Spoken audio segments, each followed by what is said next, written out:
typiquement, il faut l'imaginer avachi sur le canapé, la main dans le caleçon, prêt à dégainer. Comme Lucky Luke. Enfin, le seul point commun qu'il a avec Lucky Luke, c'est qu'il tire plus vite que son ombre. Mon mari est ni galicien ni savoyard. Donc pour ceux qui ne savent pas, la Galice, c'est la Bretagne espagnole. Donc il est têtu comme un breton et aimable comme un savoyard.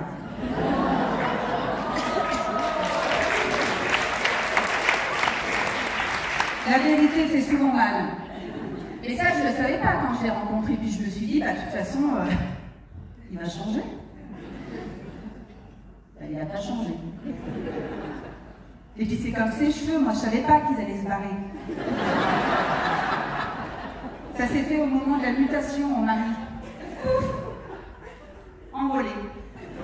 Enfin, pas bien moi non plus, hein. Ils sont venus se déposer gentiment comme des petits greffons. Au niveau des épaules et un petit peu sur le dos. Bah, quand t'as un peu de chance, c'est jackpot, t'as droit aux deux. Hein. Ce qui est quand même dingue, c'est ce qu'il perd en matière sur le dessus, bien souvent, il le gagne sur le dos et les épaules. C'est quand même incroyable parce que moi, j'ai des endroits dans mon jardin où l'herbe ne pousse pas. C'est vrai quoi, à quel moment la tondeuse que je lui avais achetée pour ses cheveux s'est transformée en débroussailleuse pour les épaules et pour le dos? À quel moment j'ai pas pensé à regarder mon futur beau-père? Bah, au moment précis où l'amour est rentré dans ma vie. Ouais. Et là, pas de retour SAV possible, non, c'est terminé. De toute façon, vous me voyez le ramener à ma mère, à sa mère, pardon. Qu'est-ce qu'elle va me dire? J'en veux pas. J'en ai déjà un, la piste d'atterrissage entre les deux oreilles.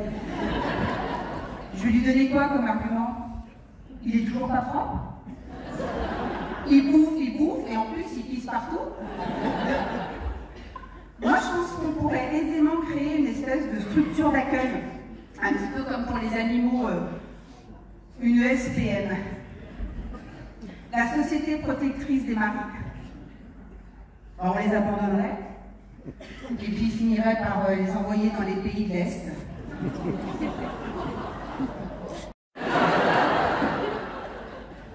En fait, moi, dans ma tête, je suis un petit peu les deux, je suis un peu un homme et un peu une femme, et parfois ça pose des problèmes de ne pas faire franchement partie d'un côté. En fait, moi, dans ma tête, je suis un couple. Dans ma tête, il y a clairement un mec et une nana. Et comme les hommes et les femmes ne fonctionnent pas du tout de la même manière, dans ma tête, c'est un conflit permanent. Je m'explique, par exemple, quand j'ai un couple d'amis qui se disputent, un couple hétéro, eh bien, je ne peux pas prendre parti. Et donc, je suis d'accord avec les deux. Elle parle trop, ouais, bon, elle se confie, elle t'aime. Tu te rends compte qu'il peut passer 3 jours sans se laver?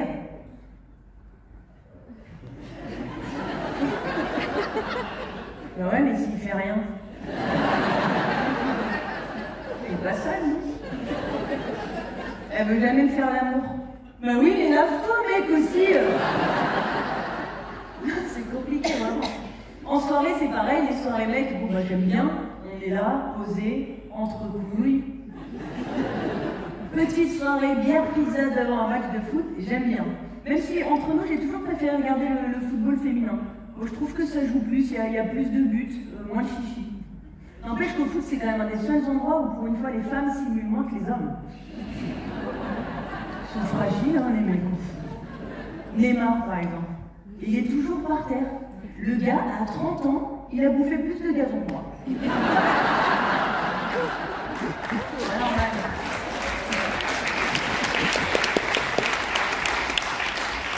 Et alors Ronaldo aussi, avec ses petits cheveux bien dominés. Est-ce que vous avez vu comment il se comporte, Ronaldo, quand il va tirer un coup franc? Je le fais. Ronaldo, quand il va tirer un coup franc, il se fait comme ça, il remonte son short, il tend bien ses jambes pour qu'on voit ce muscle-là, qui n'existe pas du tout sur mon corps. Et il fait ça. Non, pourquoi il fait ça? Moi, je pense qu'il décolle les œufs de la poêle. C'est les explications possibles. Non, vraiment, c'est compliqué d'être en couple. Les soirées filles, bon, moi, c'est encore pire. Je suis dans rendez-vous en terre inconnue. C'est quoi, les filles, ces nouvelles soirées pyjama, là? Enfin, on est plutôt sur du pyjama, pilou-pilou, en forme d'animaux. Rassurez-moi, on va s'amuser, mais on est aux autres toiries. L'autre jour, je me suis retrouvée coincée entre un panda et Pikachu qui voulait me faire une manucure. C'est quand même un petit peu bizarre. Et c'est aussi dans ces soirées que tu entends leurs pires histoires de fesses. Et je peux te dire que quand t'as une licorne qui vient te voir et qui te raconte que son mec est pas contre un petit doigt dans la boîte à Benko, moi, tu sens qu'il est temps de se faire servir un petit coup quand même. Gueudin, ça fait quoi Gueudin? Il y en a trois qui sont allés. Un peu plus compliqué encore, quoi ça?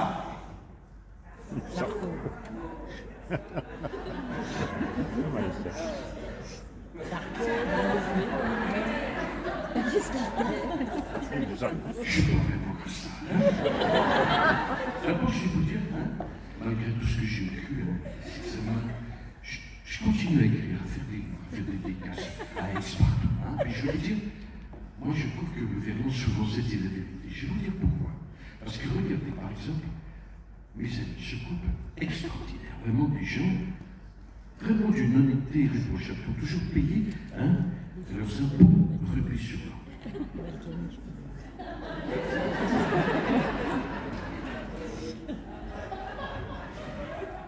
Les époux Balkany. Balkany, en verlan, ça fait cannibale. Balkany, cannibale, ça c'est bien trouvé, Antoine, tu me fais marrer. Ah, mais je suis content si je te fais rire, ça me fait... Non, tu me fais marrer.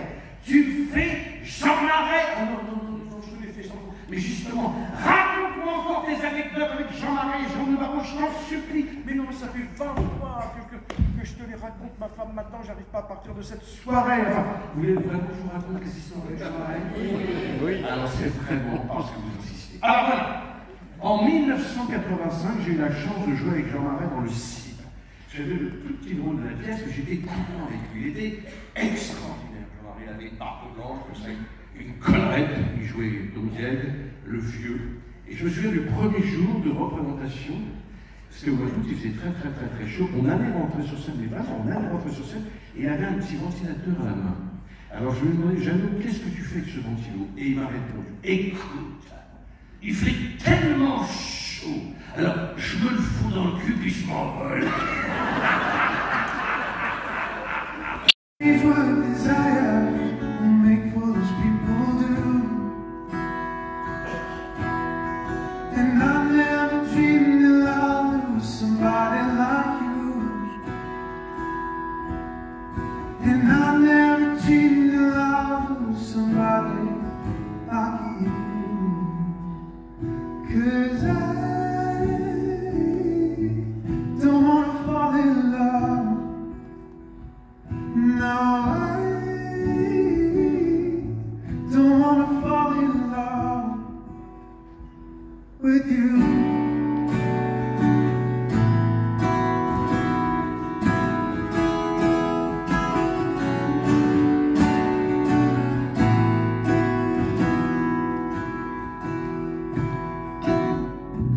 What a wicked game we played.